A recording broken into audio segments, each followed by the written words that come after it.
Here's how you can simply fix download failed in Google Chrome. So without wasting much time, let's get started with the video. So first up, what you're going to do is that you're going to open up your settings.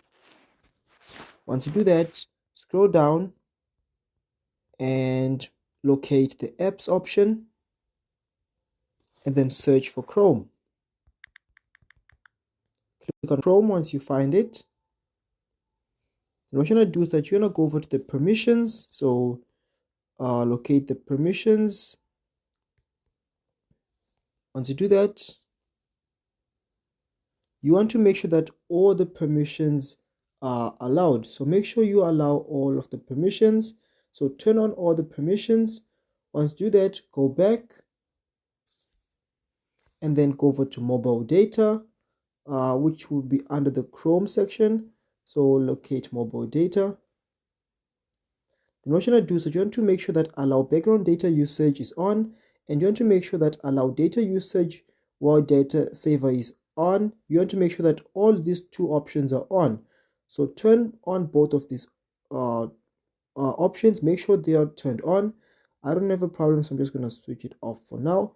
But you want to make sure you turn both of these options on.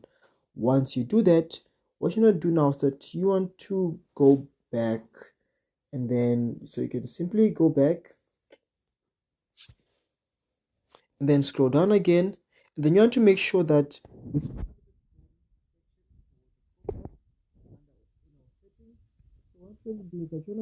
install unknown apps is turned on.